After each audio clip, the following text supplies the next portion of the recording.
Men of YouTube, what are some telltale signs that a woman is creepy? Story 1. When she puts a foam in your trunk on top of your spare tire to track you via GPS. I don't use my trunk. She knew that. She hooked it up to the 12V charger in my trunk and put a tracking app on the additional line she bought. I only discovered it when I had a blowout and had to use it. When I questioned her about it, she said she had trust issues. But good news. Every time I told her I was somewhere, I was at that place.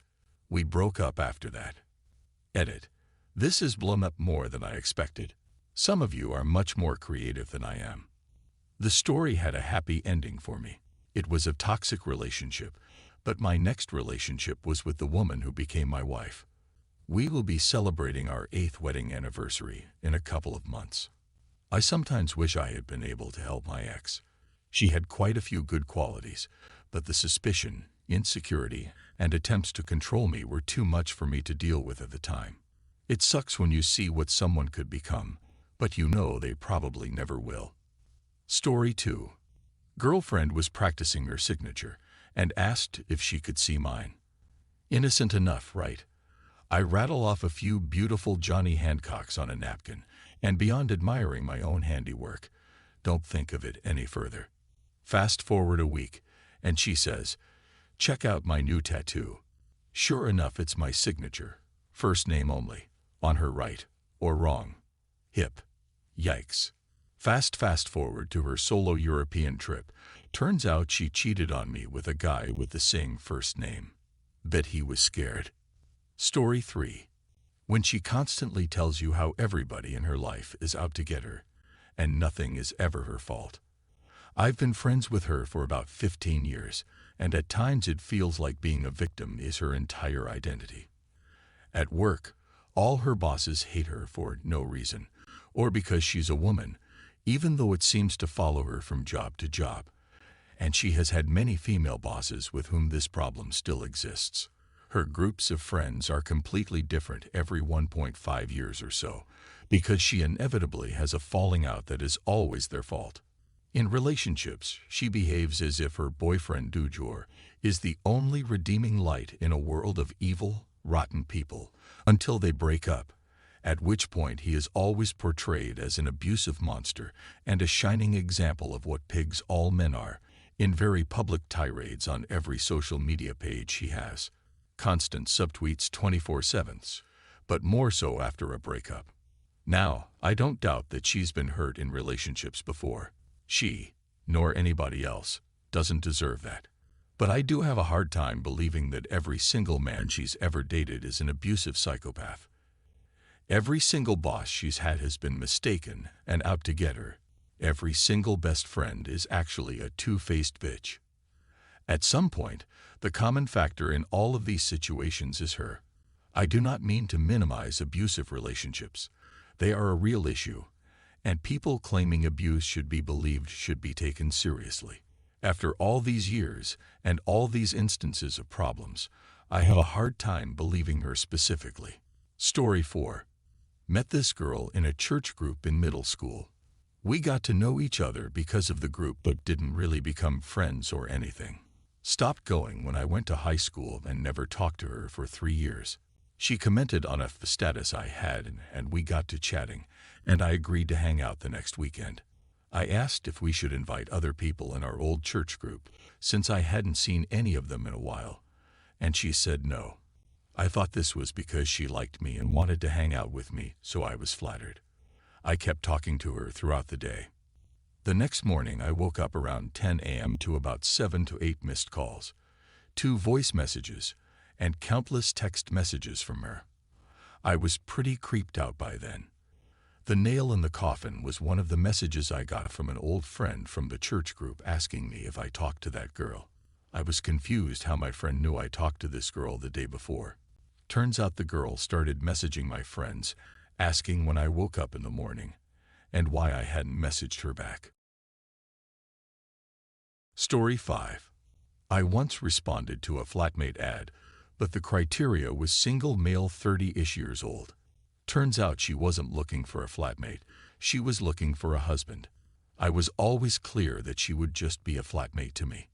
Weird things included getting upset when I didn't make her aware of when I was coming home, or just came home late. She slept in a pile of laundry, but the rest of the house was immaculate. I brought a girl home once she moved from the lounge to her bedroom beside mine, so she could hear what was going on. Things got super weird after that. Lots of daytime texting with nonsense questions, and flat meetings. Then outright banning my friends. Then an extreme amount of verbal abuse. When I moved out, she'd just come up to me and yell stuff like, "You're such a effing loser." Basically, I had started seeing another girl, and she went over the edge. I always refrained from reacting and just foe. I'll just answer the questions here. No, I never slept with her, and the boundaries we were always super clear from the start. Specifying age, gender, and relationship status is pretty common for a share house, and I've spent 10 years traveling and working in different countries, and see that requirement all the time. This happened in Melbourne, Australia. I had just moved there and was trying to get out of a backpacker hostel quickly. There weren't many red flags on the ad or our first meeting, but a lot was hidden from me before I moved in. The laundry was always in a pile on her bed. I have no idea if it was clean or not, but it was always there every day. Some of you are saying that's not weird, but I haven't seen that before or after. She wasn't ugly, but she wasn't anywhere hot enough to take the risk. When I say moved from the lounge to the bedroom, I mean she was watching TV in the lounge. We came in, said hello, went to my bedroom. Moments later, we could hear her in there reading a book. We never had any conflict up until I gave her notice about moving out. She asked if it was her. It was. But I made up some shit about being new to the area and wanting to be somewhere more social, closer to nightlife, etc. The girl I had started seeing was mega hot, way out of my league. The awkwardness of bringing her to that flat surely ended that relationship prematurely. I could tell she was in the next room because people who are alive and nearby make normal human noises. Also, sadly, I got instantly friend-zoned by a hot girl, so we were just hanging out.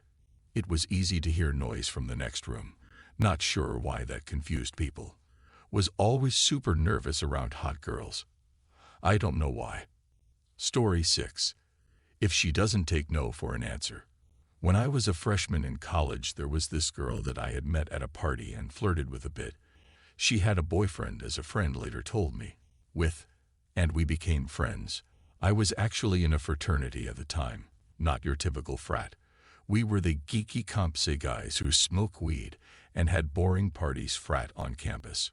And the guys in it all thought she was the best-looking gal on campus and constantly told me to invite her to things where she would attach herself to me and demand attention from me if she didn't think she was getting enough from others. I really quickly started feeling uncomfortable around her. One party she came to, she convinced me partway through to walk over to her apartment to see her roommate's new pet cat. When we get there, she locks the door behind us and says we can't see the cat because she just remembered the cat is with her roommate who has a boy over.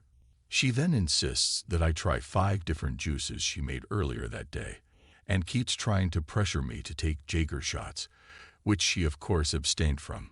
Every time I said we should leave and go back to the party, she would get very flustered and demand that I sit back down and drink more juice/Jaeger, which I told her I would pour out if she kept trying to make me drink it. She then hit me with a not-so-subtle show me yours/I show you mine in her downstairs kitchen and kept trying to get me to drink the Jaeger. I knew she had a boyfriend and was super uncomfortable with the whole situation and took off as soon as I could. She was in charge of the sexual assault prevention group on campus too, which made it all the more up to me. I have no doubt she would have taken advantage of me that night if she'd had the chance.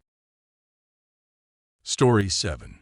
When she tried to blame her constant control and guilt antics on a bad reaction to her birth control. We lived about an hour away from each other, and she called me from her car in my driveway and insisted, almost breathlessly for 20 minutes, that she had to see me and explain this in person, which I absolutely refused. She knew I was home. My car was there. But the whole thing was so out of the blue and stalkery. I told her over and over I didn't want to see her, and she could say whatever it was over the phone. And all this after I told her clearly weeks before I hoped we could be friends, but that we should go no contact for a couple months to let things settle. I found out later why she was so insistent. In the 3 weeks since I broke up with her, she was basically starving herself, exercising obsessively. And she was a total couch potato prior, and lost around 20 pounds. She convinced herself the reason I broke up with her was because she had gained a little weight. She thought once I saw her I would change my mind. I didn't even know what to think of that. Slightly offended because she thought I was that shallow. And even more creeped out that she had her head so far in the sand she invented an imaginary problem/solution for me leaving her instead of seeing her own behavior for even a second. Story 8. Okay, so this is the story of when a girl tried to break my relationship with my best friend, because she was jealous of us playing League of Legends all the time. My best pal and I would play League all the time. We went to separate colleges after high school and kept in touch with video games. Anytime my best friend was dating someone, he would constantly brag about the girl. One day, he got into another relationship, told me about this beautiful blonde girl that he has been dating for a week and how she might be the one. I, of course, shrug it off since there has been many the one with this guy XD. Anyway, skipping a big portion, a month later I went to a college frat party with some friends to chill and smoke some weed. While hanging with some friends, doing some magic gathering, a girl came up to me and pulled me away from my friends, saying, "You're cute, let's have some fun." I'm at the moment thinking to myself, man, I'm getting lucky tonight. Anyway, we had our fun. She gave me a blowjob, and we ended up doing the dirty.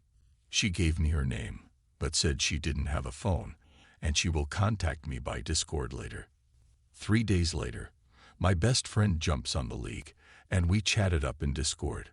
I was telling him about the girl I got lucky with at the frat party. He laughed about it when I told her she never contacted me again afterwards, my idiot friend joking about how I was a quick shot. After our giggles, he asked if I got her name, which I replied yes. I told him her name, and he was silent for like 2 minutes. I was like, "Are you still there?" And he said, "Dude, stop effing with me." I'm like, "What are you talking about, bitch?" After that, the horror show began. He told me the girl's name I stated was the same effing name as the girl he is dating. I'm thinking like, dude, there's no effing way. It's a 6-hour drive to my college. She wouldn't do that, and why would she? Then my best friend stated that she has been seeing friends for 3 days out of state. Anyway, we were silent for like a minute. I said that it was unlikely, and they probably shared the same name.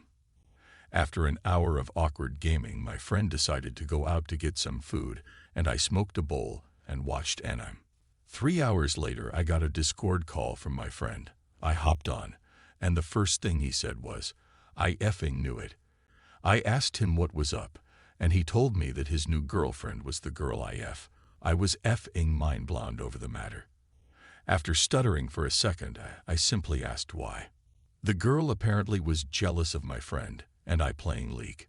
She decided to drive all the way to my college, stayed with friends, found me and decided to F me so that, when she returned, she could tell my best friend that, if he didn't stop talking to me, she would dump him and date me.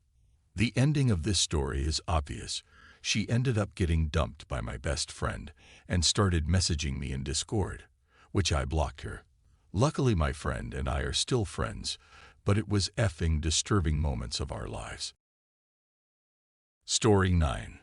When she decided that she would be pregnant. This happened when we were already mid-breakup. I told her I wanted to be there for her to take a pregnancy test.